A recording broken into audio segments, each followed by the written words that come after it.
Good evening, students. Today we see the new point and a new topic of the physics, that is electrostatic. This chapter belongs to the section second. Before starting the electrostatic, you recall some points of the electrostatic as you studied in 11th. Look at first diagram and recall that what is difference between the electrostatics and electrodynamics. So the things which are in random or in motion we say that is electrodynamics, and the charges when it is placed at a rest we say it is electrostatic. So look the first diagram. In that diagram you see here that one is a positive charge and other is negative charge. See other diagram also. In that case, there are the charges or the lines, electric lines of the forces traveling from the positive charge to the negative charge, and like that. You know very well the properties of that lines. After that, you see third diagram or third image where you clear the idea of the positive charge, negative charge, and positive negative charge. The attraction and repulsion between these charges you see here neatly. There is a negative and positive charge, therefore the attraction is here, and in about two cases there are the repulsion of the charges. The example of the electrostatic in our day-to-day life is,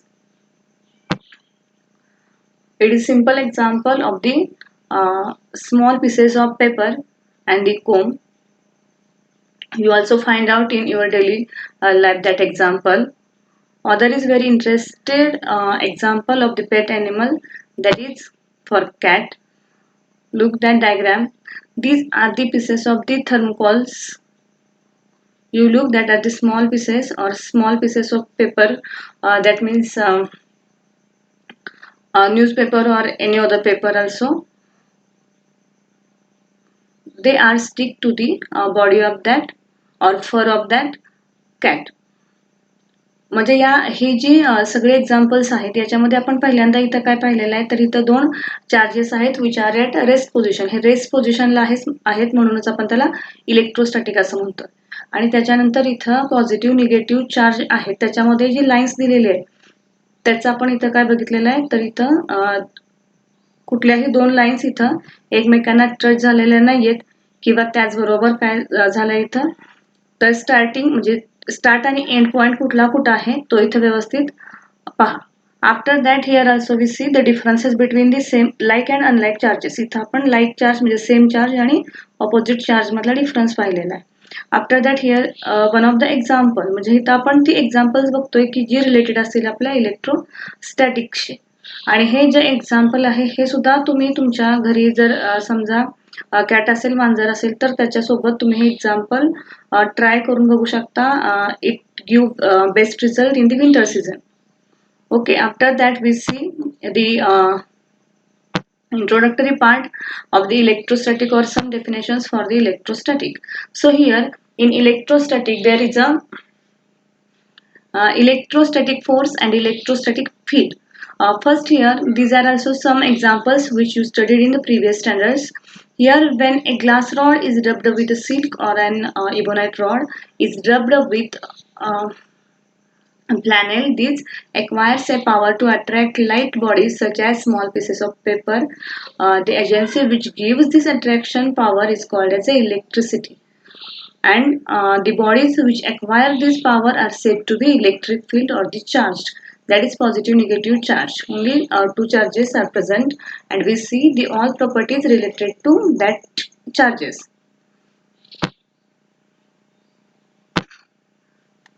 Here we see the applications of the Gauss theorem, but before that you remember that the Gauss theorem we studied in the 11th, and general expression for the Gauss theorem which is related to the close surface.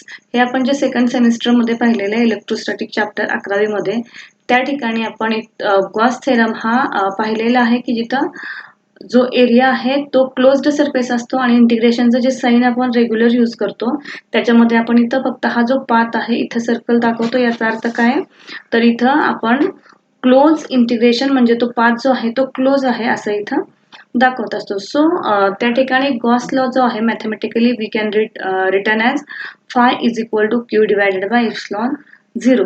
म्हणजेच हा आपण अजून expand जर करायचं असेल आपल्याला तर आपण काय करतो इथं close integration of E bar dot ds bar म्हणजे या ठिकाणी इलेक्ट्रिक फील्ड इंटेन्सिटी आणि इथं small surface area which we consider it is denoted by letter ds which is a small. After that here phi is nothing but the total flux coming out of a closed surface and q is nothing but the charge inside a closed surface.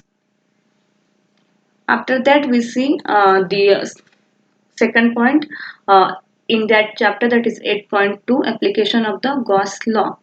आता हे आपण पहिल्यांदा start करण्यापूर्वी जे तुम्हाला जो chapter reduce आहे असं सांगितलेलं होतं की त्याच्यामध्ये पॉइंट्स ज्या वेळेला चॅप्टर एखादा नवीन आपण सुरू करतोय तर त्यावेळेला तिथं असणारे जे पॉइंट्स आहेत जे रिड्यूस झालेले आहेत ते पहिल्यांदा लिहून घेत चला. तर याच्यामध्ये तुमच्याजवळ ती पाठवलेली PDF फाईल असेलच, पण तरी सुद्धा या चॅप्टरमध्ये असणारे जे पॉइंट्स आहेत आपले पहा, नोट डाऊन करा. 8.5, 8.7, 8.11 and 8.13 are they reduced from this year syllabus of the physics. हे पॉइंट जे आहेत 5, 7, 11 आणि 13 हे पॉइंट या तुमच्या चॅप्टरमधून रिड्यूस झालेले आहेत. So we see here the first point of the sub point of the second point, that is electric field intensity due to uniform charged spherical shell or hollow sphere. आता या ठिकाणी आपल्याला जेव्हा आपण ऍप्लिकेशन पाहणार आहोत गॉस लॉचं तर ती आपल्याला 3 ऍप्लिकेशन्स दिलेले आहेत. एक ऍप्लिकेशन व्यवस्थित पाहिल्यानंतर उरलेली 2 तुम्हाला सेल्फ स्टडीसाठी ॲज अ होमवर्क म्हणून आज दिली जातील. त्यामुळं हे जे आहे पहिलं ऍप्लिकेशन हे व्यवस्थित लक्षात घ्या म्हणजे तुम्ही उरलेली जी 2 आहेत ती क्लिअरली लिहू शकाल. Okay, so here first we consider there is a J पॉइंटचं नाव आहे सब पॉइंटचं नाव आहे आपल्या तिथं आपण हॉलो स्पियर असं नोट डाऊन करतोय किंवा शेल असं बोलतोय. मग त्यामुळे इथं आपल्याला काय करायचं आहे तर we consider here a sphere of radius R with its centre O. एक स्पियर असेल की ज्याचा रेडियस कॅपिटल आर आहे आणि सेंटर त्याचा ओ आहे.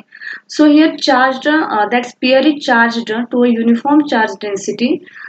तुम्हाला माहिती आहे की डेन्सिटीचा जो सिम्बॉल आहे it is a sigma and unit of that density is the coulomb per meter square.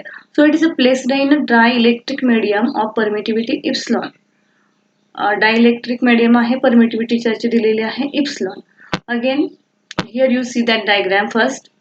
इथं ही डायग्राम पहा. याच्यामध्ये काय केलं आपण तर हा जो इनर स्पियर आहे किंवा इनर शेल आहे, सेंटर आहे याचा ओ.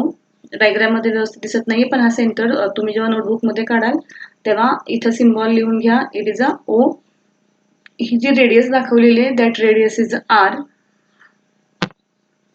आणि मग आता याच्यामध्ये आपल्याला काय कन्सिडर करायचं आहे तर इथं आपण total charge on that sphere, या स्पियरवरचा आपण ज्या वेळेला टोटल चार्ज पाहणार आहोत तर त्यावेळेला आपण इथं पॉझिटिव्ह जे साईन दिसतंय तुम्हाला तर it is a charge, that is a sphere is a positively charge हा स्पियर आहे. त्याच्यामध्ये अकॉर्डिंग टू फर्स्ट इक्वेशन जे आहे total charge on the sphere, तर इथला हा चार्ज घेत असताना आपल्याला तो घ्यायचा आहे Q is equal to sigma into 4πr². म्हणजे आपण इथं चार्ज इज इक्वल टू काय करतोय मग एक्सप्रेशन मध्ये तर डेन्सिटीला आपण इथं 4πr² ने मल्टिप्लाय करतोय. After that we know again that the Gauss theorem phi is equal to q divided by epsilon, that is again equal to close integration of E bar dot ds bar. Give here equation number 1. आता या केसमध्ये equation 8.1 असं दिलेलं आहे. तुम्ही जेव्हा हा point लिहायला घ्याल तेव्हा 8.1 असं न देता फक्त 1 दिलं तरी चालेल. Then to find the electric field intensity, आपल्याला या स्पियरची इलेक्ट्रिक फील्ड इंटेन्सिटी पाहायची आहे. त्यामुळे आपल्याला आता नंतर काय अजून कन्सिडर करायचं आहे बघा. We here find out electric field intensity at the point P. या ठिकाणी हा पी पॉइंट आहे, याची इलेक्ट्रिक फील्ड इंटेन्सिटी कन्सिडर करायची आहे. Therefore we draw here imaginary cylinder which is called as a Gaussian sphere or Gaussian cylinder, sphere, sorry not cylinder, sphere here like that. म्हणजे आता या पी पॉईंटची आपल्याला electric field intensity पाहिजे आहे. R हा ऑलरेडी आपण मगाशी कन्सिडर केलेला स्पियर आहे आणि अगेन इथं पी या पॉईंट मधून आपल्याला हा एक अजून स्पियर कन्सिडर करायचं आहे की it is called as a imagine a concentric Gaussian sphere of radius small R passing through P. म्हणजे या पी पॉईंट मधून पास होणारा हा जो सिलेंडर आहे रेडियस त्याची आहे स्मॉल आर आणि इनर स्पियर जो आहे आपण आधी कन्सिडर केलेला त्याची जी रेडियस आहे ती आहे कॅपिटल आर. ज्या वेळेला तुम्ही नेक्स्ट पॉईंट पाहाल म्हणजे आपला जो 8.2.2 असेल त्याच्यामध्ये एक सिलेंडर कन्सिडर केलेला आहे आणि 0.3 आहे की जे नेक्स्ट ऍप्लिकेशन आहे त्याच्यामध्ये एक शीट कन्सिडर केलेली आहे. तिथं सुद्धा या पॉईंट सारखेच बरेचसे तुम्हाला पॉईंट पाहता येतील. So here again let ds be a small area. हा जो आपण जिथला पॉईंट काढायचा आपल्याला म्हणजे इलेक्ट्रिक फील्ड इंटेन्सिटी काढायची आहे. We draw here small area. It is same for all the 3 cases. Therefore the surface area is a ds. Let ds be a small area around the point P on the Gaussian surface.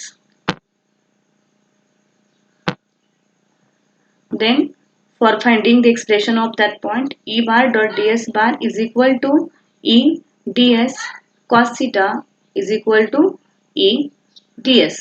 Therefore, flux d phi through the area ds is equal to E ds. Total electric flux through the Gaussian surface phi is equal to close integration of E bar dot ds bar is equal to close integration of E ds. Again, we here put out that E term outside the close integration and remaining term is only ds. Therefore, E close integration of ds. We cancel out in that step, that is bar signs. Now we know that phi is equal to E 4 pi r square. That is equation number 8.2. म्हणजे ह्या दोन्ही equation मध्ये हे equation खूप वेळेला इथं repeat झालेलं आहे. याच्या आधी हे इक्वेशन आलेलं आहे. It is related to the Gaussian sphere और गॉसियन सरफेस. मग आता इथं असणारे 8.1 आणि 2 इक्वेशन जर आपण पाहिली तर त्याच्यावरून आपल्याला लक्षात येईल की Q divided by epsilon 0 is equal to E 4 pi r square. ह्या दोन इक्वेशन मधून हे आपलं तिसरे इक्वेशन तयार झालेलं आहे आणि आपल्याला ई या पॉइंटवर फोकस करायचा आहे because we find out the electric field intensity of the point P की ज्याचा सिम्बॉल आहे कॅपिटल ई. मग त्यामुळे आता आपल्याला काय करायचं आहे तर तिथं असणारा जो ई साठीचे जे पॉइंट्स आहेत याच्यामध्ये ई जर तुम्ही इथे ठेवला तर तुमचं लास्ट एक्सप्रेशन येत असताना E is equal to Q divided by 4 pi epsilon 0 R square होईल. रिअरेंजिंग जेव्हा तुम्ही टर्म्स कराल इथं असणाऱ्या तर त्यावेळेला तुमचं final equation E is equal to sigma r square divided by epsilon 0 r square हे होईल. Therefore, from the equation number 8.3, it is clearly we seen that the electric field at point outside the shell is same as that due to the point charge. म्हणजे ह्या point मध्ये असणारे electric फील्डचं जे equation आहे हे equation इथं आपलं तयार झालेलं आहे आणि त्याचाच परिणाम असा होणार आहे की आपल्याला केस स्टडी ज्या करायच्यात case first and case second तिथं फक्त if point P lies on the surface of the charge sphere जर तो पी हा पॉइंट जर त्या स्पियरवरच असेल तर तिथं आर आणि आर मध्ये डिफरन्स असणार नाही. Therefore R is equal to small R is equal to capital R. Therefore you rearrange that terms this r and this r here.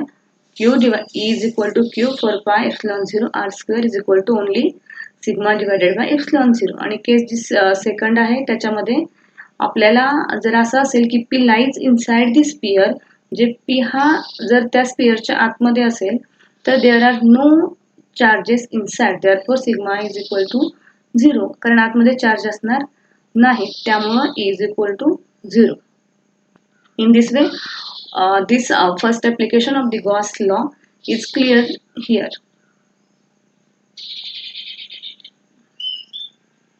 Thank you.